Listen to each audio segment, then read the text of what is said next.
সময়ে দাওয়াত ও তাবলীগের এই বিষয়টি একটু আমি আপনাদের সামনে একটু পরিষ্কার করতে চাই। সবাই শুনবেন তো? সবাই শুনবেন তো? হাত তোলেন সবাই। আল্লাহ কবুল করুন, আমিন। হাত নামান, একজন উঠবেন না। দাওয়াত ও তাবলীগ, দাওয়াত কাকে বলা হয়, তাবলীগ কাকে বলা হয়, সংক্ষেপে বলবো।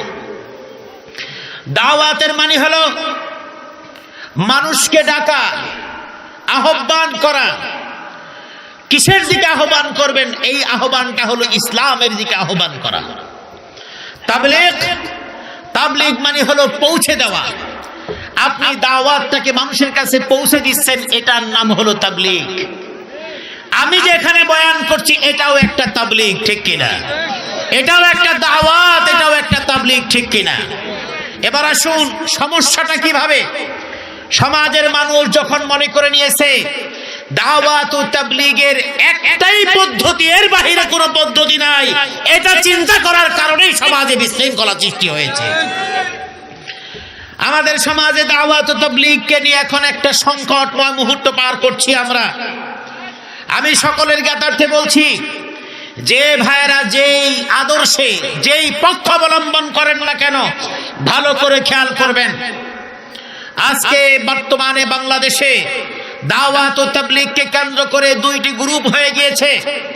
একটি গ্রুপ উলামায়ে কেরামকে সমর্থন এবং উলামায়ে কেরামের সঙ্গ নিচ্ছে, উলামায়ে কেরামের পরামর্শ নিচ্ছেন, উলামায়ে কেরামের দিক নির্দেশনা নিয়ে তারা দাওয়াত ও তাবলীগের কাজ পরিচালনা করছেন। আর আরেক পক্ষ, যদিও তাদের সাথে কিছু উলামায়ে কেরামকে সঙ্গে রেখেছেন, তবে তারা উলামায়ে কেরামকে অবজ্ঞা করে তারা তাদের দাওয়াত ও তাবলীগের কাজ চালাতে চাচ্ছেন। আমি বলতে চাচ্ছি, দাওয়াত ও তাবলীগের কাজ আসলে কাদের ছিল এবং আজকে উলামায়ে কেরাম এখানে এসেছেন কেন? অনেক ভাইরা বলেন, এতদিন উলামায়ে কেরামরা কোথায় ছিলেন? এতদিন আসেননি না? উলামায়ে কেরাম আগেও ছিলেন, মাঝেও ছিলেন, এখনো আছেন, এবং যতদিন পৃথিবী থাকবে ততদিন উলামায়ে কেরাম দাওয়াত ও তাবলীগের সাথেই থাকবে। আপনি বুঝতে ভুল করেছেন। আপনি মনে করে নিয়েছেন যে আপনি চিল্লায় যাচ্ছেন এটাই দাওয়াত ও তাবলীগ, এ কারণে আপনার ভুল হয়েছে। এবার আসি, আমি একটু তাবলীগের ইতিহাসের দিকে যেতে চাই। আমি লম্বা কোনো ইতিহাস বলবো না।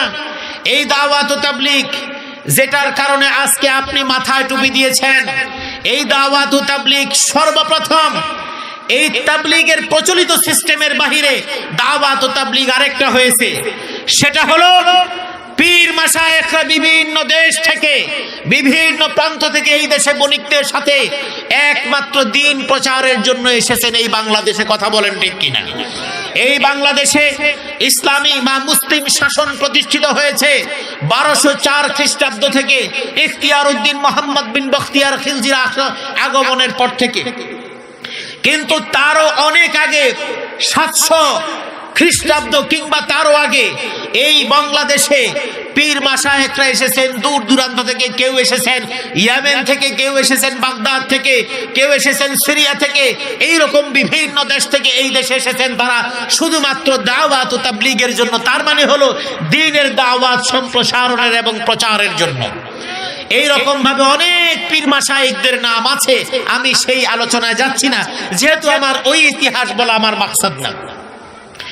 এইভাবে এই দেশে ইসলাম সম্প্রসারিত হয়েছে। এরপরে 1204 খ্রিস্টাব্দে মুসলিম শাসন প্রতিষ্ঠিত হওয়ার পরে 1757 সালে মুসলিম শাসনের ইতিহাস চিরতরে বন্ধ হয়ে গেল। পলাশির যুদ্ধের মাধ্যমে, নবাব সিরাজউদ্দৌলার পতনের মাধ্যমে মির্জাফর সৃষ্টি হওয়ার কারণে বাংলার জমিন থেকে মুসলিম শাসনের ইতিহাস শেষ হয়ে গেল। 1757 সাল থেকে ঠিক 100 বছর, 1857 সাল পর্যন্ত ঠিক 100 বছর এই বাংলাদেশ এবং পাক ভারত উপমহাদেশ গোলামীর জিনজিরে আবদ্ধ হয়েছিল। ব্রিটিশদের শাসনে গোলামী, স্বাধীনতাবিহীন গোলামীর জীবন যাপন তারা করেছিল। ওই সময় ইসলাম পালন করার কোনো সুযোগ ছিল না। আজকে তোমরা ফাল পারো। ব্রিটিশদের শাসনামলে যখন নাকি জমিদারি প্রথা ছিল, হাজী শরীয়তুল্লাহ এবং সৈয়দ মীর নিসার আলী তিতুমীর তারা যখন আন্দোলন করেন, সেই আন্দোলনের সময় দাড়ি রাখার জন্য হিন্দু জমিদারেরা ট্যাক্স নির্ধারণ করেছিল। দাড়ি রাখতে হলে ট্যাক্স দেওয়া লাগতো। মুসলমানেরা কোনো চাকরি বাকরি পেত না। সরকারি ভাষা ফার্সি থেকে চেঞ্জ করে ইংরেজি ভাষা করা হলো, যাতে করে মুসলমানরা কোনো ধরনের কোনো সরকারি চাকরিতে ঢুকতে না পারে। এবং দেশের মধ্যে কোনো মুসলমানদের শিক্ষার জন্য কোনো স্কুল কলেজ রাখা হলো না। এই জন্যই ঢাকার মধ্যে ঢাকা বিশ্ববিদ্যালয়ে ওই যে ইলিয়াস রহমাতুল্লাহ আলাইহি মেওয়াত নামক অঞ্চলে সর্বপ্রথম তিনি দাওয়াতে তাবলীগের কাজ শুরু করলেন। এই মেওয়াত অঞ্চলের মানুষ তারা কালেমা কি জিনিস জানে না। তারা লেংটি দিয়ে, কাঁচানা নেংটি দিয়ে তারা তখন কাজ করত এবং লুঙ্গি পড়তে জানতো না, মানুষ ধুতি পড়তো। মুসলমানের নামে শুরুতে তখন স্ত্রী ব্যবহার করা হতো। ইতিহাস অনেক করুণ। ওলামায়ে কেরাম তাদেরকে, বিশেষ করে ইলিয়াস রহমাতুল্লাহ আলী, ইলিয়াস কান্দলবী রহমাতুল্লাহ আলাইহি, তিনি ছোট ছোট গ্রুপ করলেন। এই শোনো দিকে আসো, 2 জন 3 জনের গ্রুপ করলেন। গ্রুপ করার পরে তাদেরকে বললেন, তোমরা সারাদিনে কাজ করে কি পাও? বলে, আমরা এটা পাই, তোমাকে এটা দিয়ে দিব, তোমরা এক কাজ করো।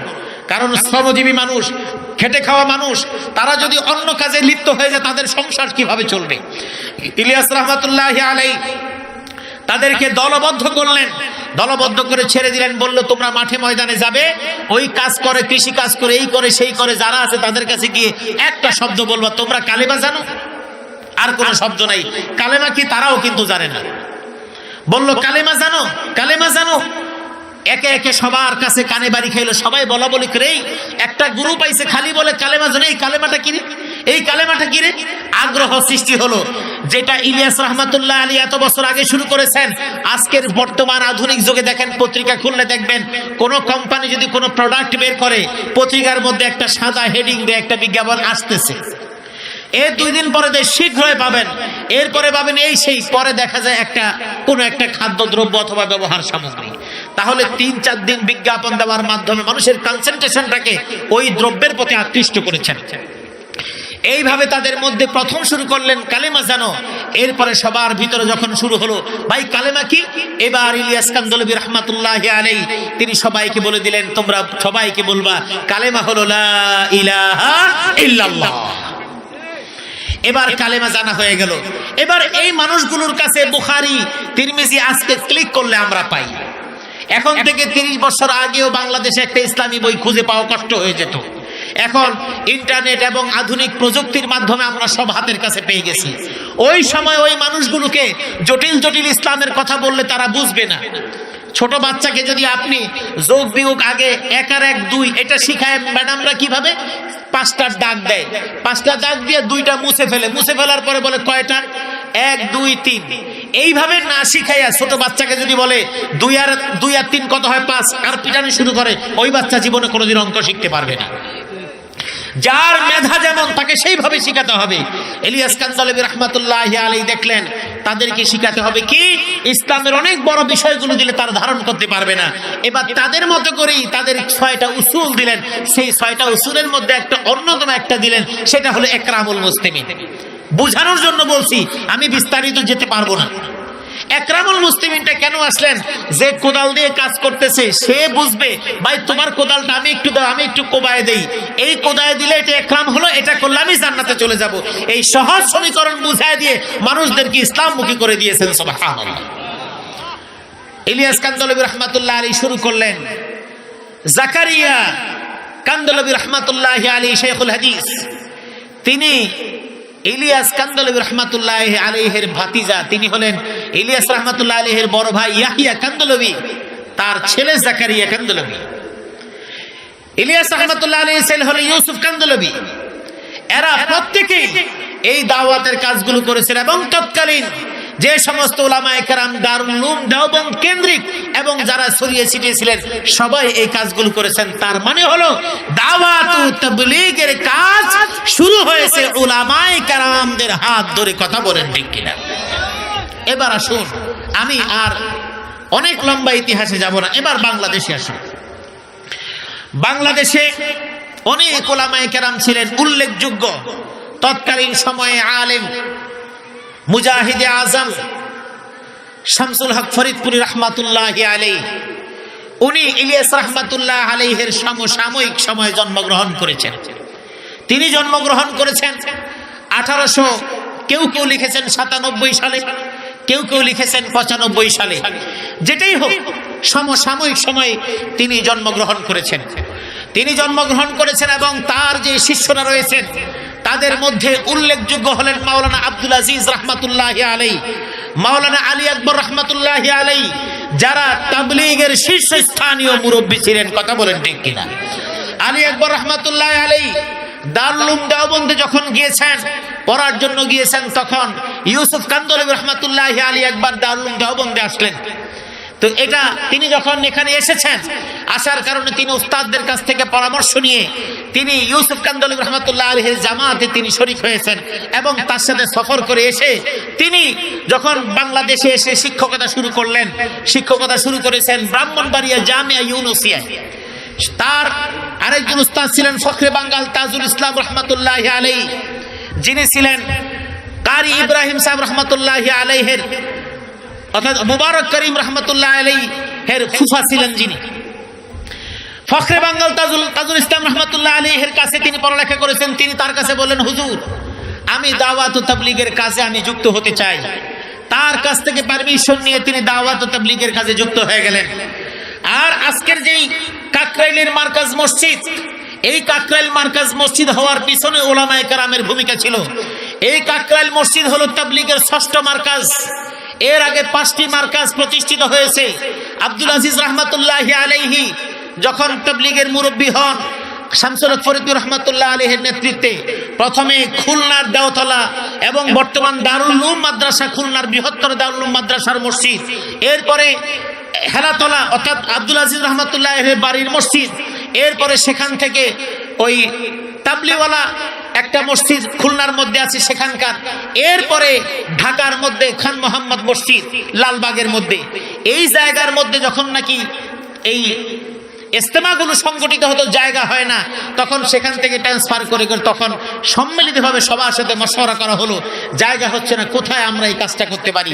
তখন সবাই পরামর্শ দিল, রমনা পার্কের কাছেই একটা মসজিদ আছে, ছোট্ট এক গম্বুজওয়ালা মসজিদ, নাম হলো মালওয়ালি মসজিদ। তখন শামসুল হক ফরিদপুর রহমাতুল্লাহ আলাইহির কাছে যখন প্রস্তাবনা দিল, তিনি তখন বললেন, আপনারা এই মসজিদকে কেন্দ্র করে কাজ শুরু করেন, বাকি কাজগুলো করার দায়িত্ব আমাদের, মসজিদকে এক্সটেনশন করব, এটা বাকি কাজ আমাদের। এই শামসুল হক ফরিদপুর রহমাতুল্লাহ আলাইহি তখন এই কাকরাইলের মার্কাজ মসজিদকে কেন্দ্র করে তাবলীগের দাওয়াতের কাজ শুরু করার সময় মাওলানা আলী আকবর রহমাতুল্লাহ আলাইহি, মাওলানা আব্দুল আজিজ রহমাতুল্লাহ আলাইহি, মাওলানা জবিরউদ্দিন রহমাতুল্লাহ আলাইহি, আশরাফ আলী রহমাতুল্লাহ আলাইহি, এরা 4 জনের সাথে, এরা ছিলেন তখন বয়োবৃদ্ধ এবং উপযুক্ত বয়সের। তাদের সাথে যখন যুবক একজন আলেম ছিলেন, তিনি হলেন মাওলানা জুবায়ের হাফিজাহুল্লাহ। এই জুবায়ের সাহেব সেই সময় থেকে তাবলীগের সাথে আজ পর্যন্ত লেগে আছেন। কিন্তু আক্ষেপের বিষয় হলো, আজকে আমাদের সমাজের কিছু ভাইয়েরা 3 দিনের জামাত থেকে ফিরে আসার পরে মসজিদের ইমাম সাহেবের ব্যাপারে কথা তোলেন। মসজিদের ইমাম তিনি সাল লাগান নেই, সুতরাং তিনি আমাদের দলভুক্ত নন।